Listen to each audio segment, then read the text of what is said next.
देखिए, अब ये हमारा एक प्रश्न है। ये एक हमें समीकरण दिया हुआ है, ठीक है। इस समीकरण को हमें क्रैमर नियम से हल करना है, ठीक है।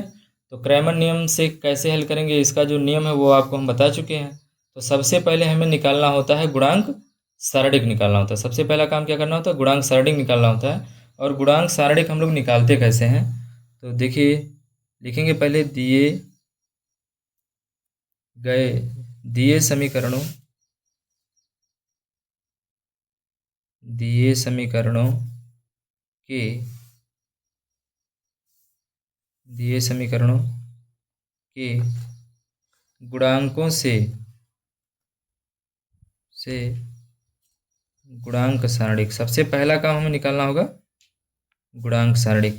और गुणांक सारणिक कैसे निकालेंगे, जो हमें समीकरण दिया होगा उन्हीं के गुणांकों से हम लोग क्या करेंगे, गुणांक सारणिक निकालेंगे। अब गुणांक सारणिक निकालेंगे कैसे, ये चीज़ समझते हैं। बहुत सिंपल तरीका है गुणांक सारणिक निकालने का। देखिए कैसे निकालेंगे। और गुणांक सारणिक को लिखते हैं किससे, डी से। तो लिखिए गुणांक सारणिक। देखिए इसका गुणांक कितना है, 1।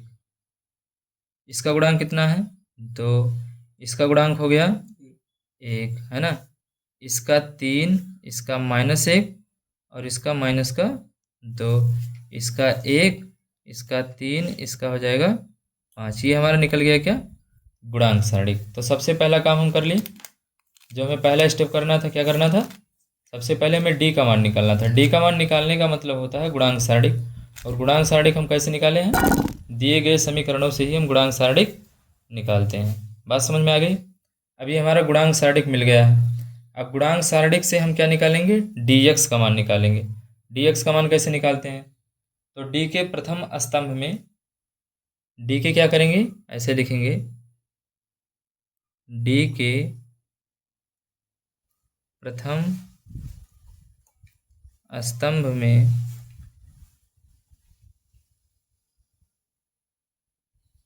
डी के प्रथम स्तंभ में अचर पदों को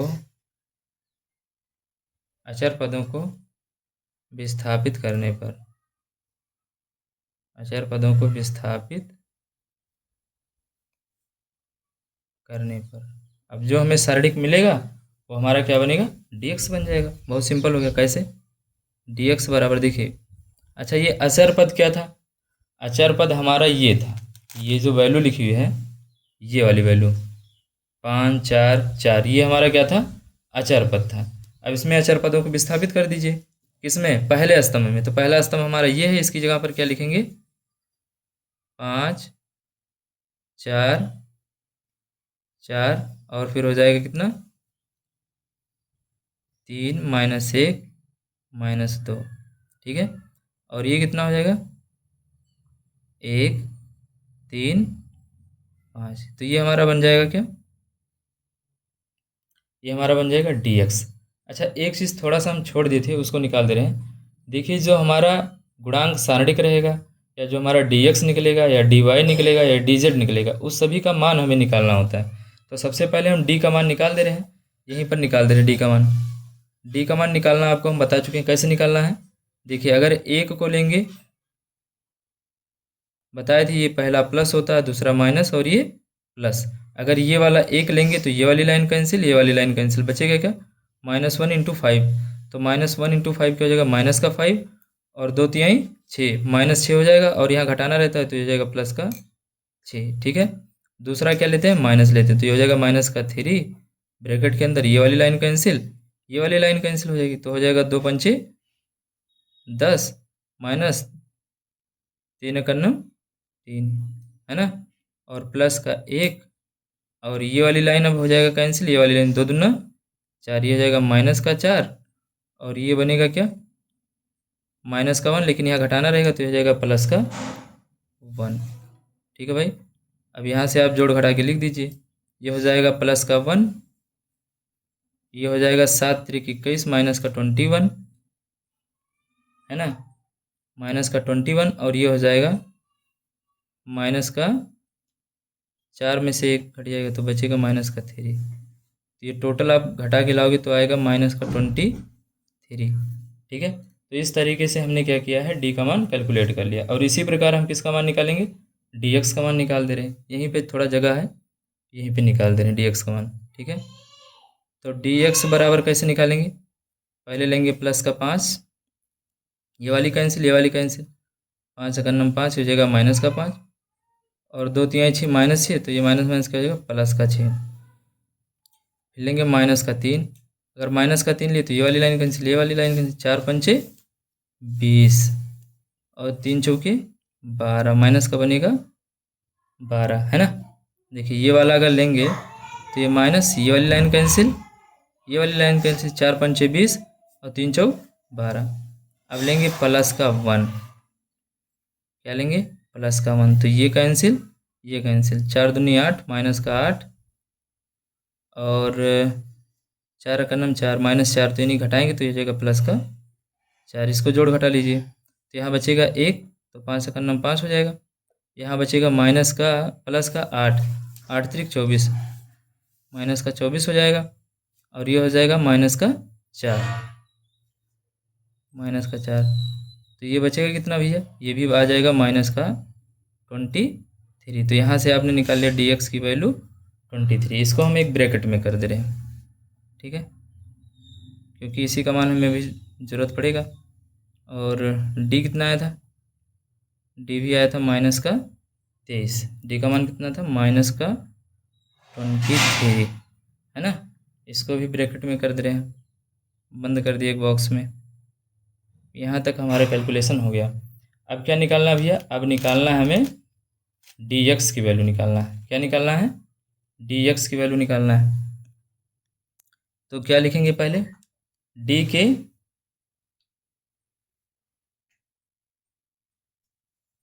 के दूसरे स्तंभ में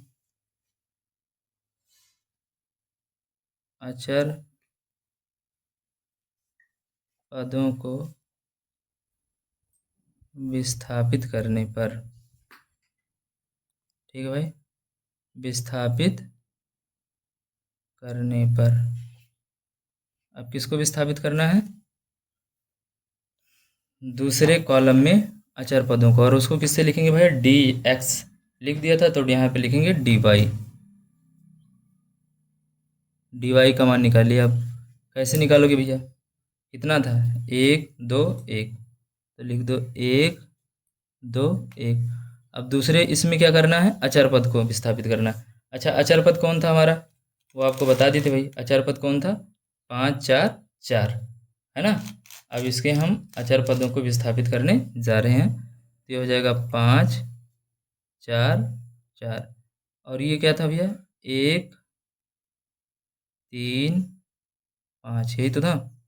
अब निकाल लीजिए यहाँ पर आप क्या, डी वाई की वैल्यू निकालिए। डी वाई कैसे निकालेंगे, 1 ले लेंगे तो ये कैंसिल, ये कैंसिल, 4 5 6 20, माइनस 4 तिहाई 12, माइनस का 5 हो जाएगा, ये कैंसिल, ये कैंसिल, 5 दूनी 10 और 3 एकन्नम 3, है ना, प्लस का 1। देखिए ये लेंगे तो ये माइनस हो जाएगा, तो ये वाली कैंसिल, ये वाली कैंसिल, 5 दूनी 10, 3 एकन्नम 3। अब प्लस का 1 लेंगे तो ये कैंसिल, ये कैंसिल, 4 दूनी 8 और माइनस का हो जाएगा 4, तो 8 माइनस 4।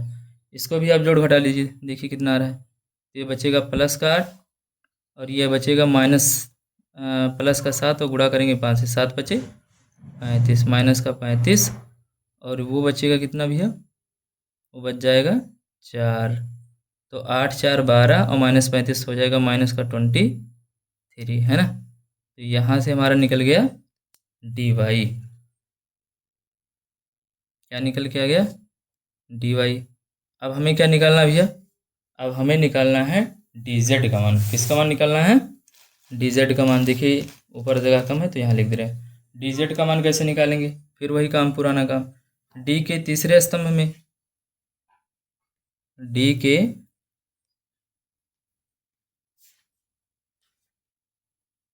तीसरे स्तंभ में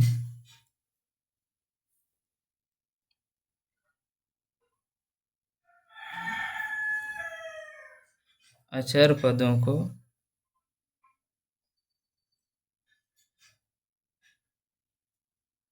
विस्थापित करने पर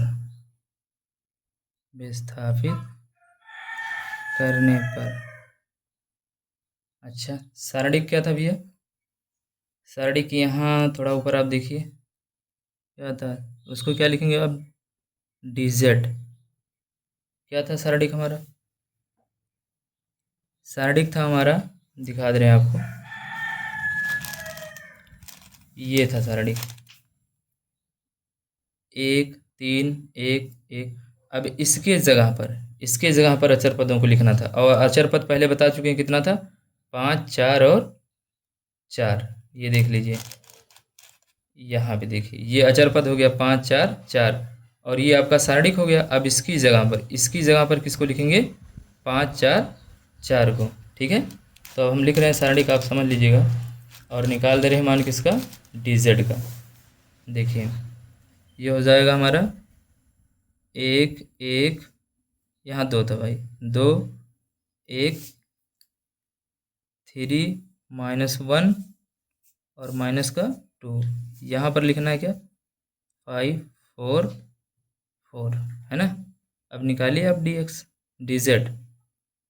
कैसे निकालोगे भैया? 1 लोगे पहले तो ये कैंसिल, माइनस का 4, 4 का 4, 4 दूनी 8, घटाना रहेगा तो क्या हो जाएगा? प्लस का 8 हो जाएगा, है ना। 4 का 4, 4 दूनी 8। अब लेंगे माइनस का 3, तो ये वाला लेंगे तो ये कैंसिल, 4 दूनी 8 और 4 का 4, माइनस का 4, है ना। 4 दूनी 8 और 4 का 4। अब 5 वाला लेंगे तो ये कैंसिल, प्लस का 5 ले लिया तो ये कैंसिल, 2 दूना 4, माइनस का 4 हो जाएगा, और माइनस 2 दूना 4, है ना। ये वाला ले रहे हैं तो 2 दूना 4 और माइनस 1, घटाना रहेगा तो क्या हो जाएगा? प्लस का 1। क्लियर भाई? यहाँ बचेगा प्लस का 4, यहाँ बचेगा 4 और 4 3 12, माइनस का 12 हो जाएगा, है ना। और यहाँ बचा माइनस का 3, 3 बचे 15, माइनस का 15 घटा दिया तो ये भी देखिए कितना हो जाएगा? 27, और 27 में 4 घटेगा तो बचेगा माइनस का 23। तो dz का भी मान कितना आ गया? माइनस का 23। यहाँ देखिए सभी -23 आ रहा है। dx dy dz सारे वैल्यू निकाल लिए। अब हमें निकालना है क्या? x y और z। अच्छा, x y z कैसे निकालते हैं? इसके लिए हमने आपको बता रखा है क्या, x का मान कैसे निकालेंगे भाई? x बराबर हमारा होता है dx अपॉन का d, है ना। अब देखिए dx का मान निकाल दिए थे, dx का मान आप ऊपर लिखा होगा, ये आया था माइनस का 23, और x का भी मान, d का मान कितना था? माइनस का, तो ये कट के कितना आ गया? तो x की वैल्यू आ गई 1। x की वैल्यू कितनी आ गई? 1। अच्छा, इधर निकाल दे रहे हैं y की वैल्यू। किसकी वैल्यू? y की। तो y बराबर क्या था? dy by d।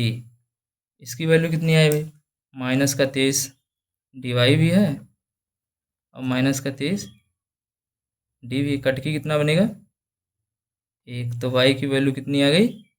1। y भी कितना आ रहा है? y भी हमारा आ गया 1। ठीक है, दिख रहा है, y भी आ गया 1। इधर निकाल दे रहे हैं क्या? dz निकाले थे तो यहाँ से z निकाल सकते हैं। कैसे? dz बाई z, है ना। तो dz का मान कितना आया? dz का मान आया माइनस का 23, और इसका भी मान आ गया माइनस का 23। तो यहाँ से z की वैल्यू कितनी आ गई? 1। तो यहाँ से हम कह सकते हैं कि हमारा जो x y z की वैल्यू आएगी, आप लिखना चाहते तो लिख देना। अतः x y z, x बराबर 1, y बराबर 1 और z बराबर 1।